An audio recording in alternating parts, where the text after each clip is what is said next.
Hey, how's it going? My name is Fred, and in this video, what I wanted to do is I wanted to talk to you about the differences between a credit card versus a debit card. My name is Fred, and before we get started with the video, just wanted to ask if you can go ahead and subscribe to the channel. It really helps our channel grow. If you find value once we've completed the video and you've watched all the way through, I'd like to ask that you give us a comment as well as give us a thumbs up. And hit that bell notification so you can be notified anytime I drop a new video. So with that being said, let's go ahead and get into the video. Again, like I said, my name is Fred, and I've been in this industry of credit for the past 22 years. And what I've seen over the past 22 years is key differences between how people move when they have a credit card versus when they have a debit card. And what's the difference and why do I prefer one over the other? The first is when we're dealing with a credit card, right? What I want you to do is really focus on the benefits of a credit card and what that credit card can do for you. Now, a lot of times people may not have a credit card and they have to start with a secured credit card to try to build up their credit profile. But once your credit profile is built, you can then start getting accounts that are going to reward you for using a credit card, right? They might give you discounts, they give you points. And you could use these points for different things like credit cards or to help pay for a bill, travel, things like this. So whatever the case is that you use your rewards for is completely up to you, right? But you just want to make sure that you're able to use that. One of the key differences that I like about it is, let's say, for example, you have a signature credit card from Visa. Did you know that you can take your signature credit card, you can go rent a vehicle from, say, Budget or Avis Rent-A-Car, and you don't have to pay for the insurance because that signature Visa card, one of the perks of having that is that they're going to go ahead and take care of your insurance on a rental vehicle.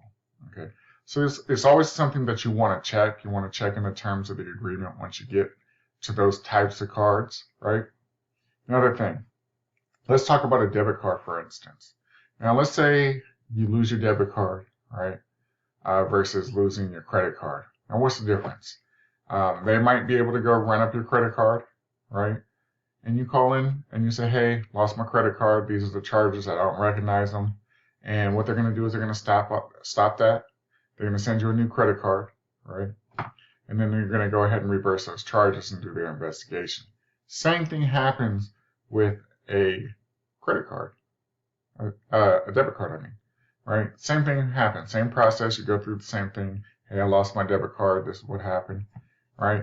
But let's say you need money and you need to go pay your rent. Your rent's due. Right? You haven't paid your rent. You're going to go use the money. But they went ahead and overdrafted your account. Now you still have to go through that process of them doing their investigation. Yes, it may take a couple days for you to get those funds back. But I'd rather use the credit card company's money rather than my own and have to fall back on that. So that's another thing that you want to watch out for. One of the main differences, though, comes to the rewards. Like, you wouldn't understand how much I save on rewards. Certain times of the year, for example, when I use my Discover account, if I go to a grocery store or get gas, I get additional points. So it might be 3 times, 5 times the points. Rather than just 1 point per dollar spent, I might get 5 points per dollar spent. And it's going to stretch my money to go further, right? So let's say they have 5% on the on getting gas. So I use my Discover account. I go pay for my gas. As soon as I get home, I'll set up a payment to cover that. Because usually I would pay with my debit card, right? Which comes out of my bank account. So I'm doing the same exact thing, except I have to do one extra step, but that one extra step is going to save me. So I have a Prius, cost me about $32 to fill up, all right? That $32 is giving me 160 points because it's 5 times right now, right? I'm getting 5 times the amount of points. So once I build up to, 10,000 points, that's a $100 gift card. So even though it's not much, I'm hitting that number a whole lot faster. And I use my card throughout the month, right? I do a lot of Amazon shopping, do a lot of shopping. I do a lot of shopping, period, right? But the point that I'm trying to make is when you're using these types of rewards, it will pay you back in the end. Yeah, you're paying interest, but if you use it strategically and pay off your debt, pay off that balance before the end of the month, you're not going to pay interest anyway. So now you start saving money. Instead of making that 5%, but you're paying interest on it, if you pay that balance in full, now what's happening is now that you're getting discounts on what you're already paying for. So instead of paying, whatever the cost for gas is, you might be saving 15 cents per gallon. 15 cents per gallon, like my tank is about 9 gallons. It just adds up, right? Yeah, it's pennies. It's not really much. It might be $1 here, $3 there, but over the course of a year, it adds up. So it's just something to think about, something I wanted to, was on my mind, and I thought, hey, why don't I make a video about it? So um, these are the things that I talk about when I talk about the differences and why credit is good. Like, you have people out there who will say, steer clear away from credit. I agree to an extent. If you can't discipline yourself and you're just going to rack up and overspend and buy stuff that you can't afford, I don't recommend you do that. Anything that has to do with credit, I recommend you just stay in your lane, right? They have a saying, stay in your lane, right? Stay in your lane. If you can't afford it, don't go buying it just because you got a credit card that gives you the power to buy it, right? Because power can mean so much to you, but you have to utilize it right. Don't make it an asset. Don't make it a liability, make it an asset. So if you are going to go overspend on something, go spend that money that's going to help generate money for you, right? For you and your family, right? Why would you go take a credit card? Let's say you got approved for a $10,000 credit card. Why are you going to go buy Gucci, Louis Vuitton, Burberry? Why are you going to go buy these things when you can do something else, right? Let's say you got a $10,000 credit card, but you needed a car. Why don't you go take $3,000, put it as a down payment towards that car, right? Go buy a car, put the car on Turo. Now you're going to earn income from Turo, from your guests renting your vehicle. Now you've turned the liability into an asset. Now you're going to start getting money for renting out your car. If you do it properly, structure it properly, do the proper research, and figure out what's going to work best in your market, this can be very beneficial for you. Now, I ran this play for 2 years. I had a Corvette and I had a Jeep Cherokee 4x4. Now, I had two vehicles that I ran the play with.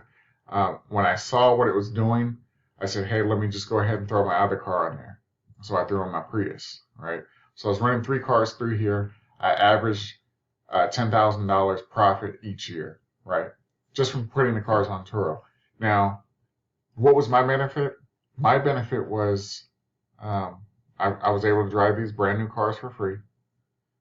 I was able to make additional income. It was about a little over $800 on average per year, just from running the plays, right? You have to think strategically. And when I talk about credit cards versus debit cards, there's a precise reason why I want you guys to start focusing on and thinking outside the box. I want you to start thinking about what you can do as long as you get your credit up. Because once you get your credit up, then you can start applying and getting approved for these types of credit cards that are going to offer these rewards for you. Rewards, rewards, rewards. That's the topic of this conversation.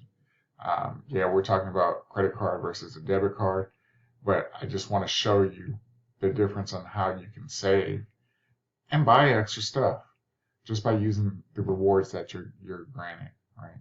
Another thing, I didn't even talk about this. Let's talk about, I have a credit card, right? American Express. They'll pay for global entry.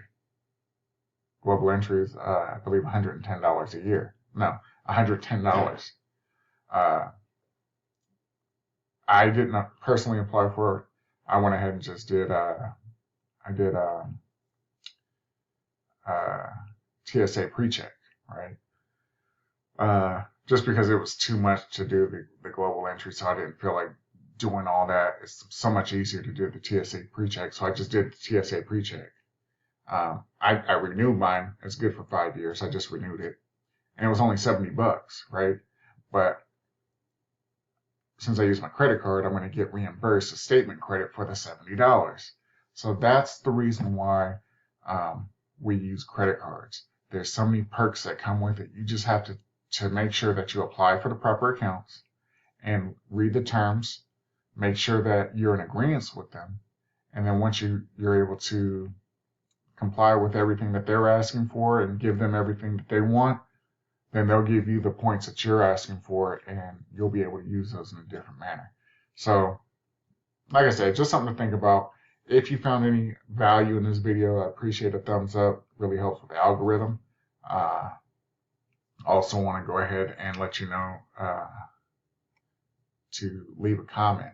Let us know what you thought. If you have any topics you want me to discuss, I'd love to do that for you. Just leave that in the comments below. And again, hit the bell notification. Like I said, it all helps with the algorithms as far as us being seen. I want to be seen by as many people as possible. And by me dropping this information to you, you sharing and liking the information, subscribing to the channel, it's just going to help me grow. And in turn, I can continue giving back to you guys to give you the information that you need to learn by thinking outside the box. So with that said, thank you, and you guys have a good day.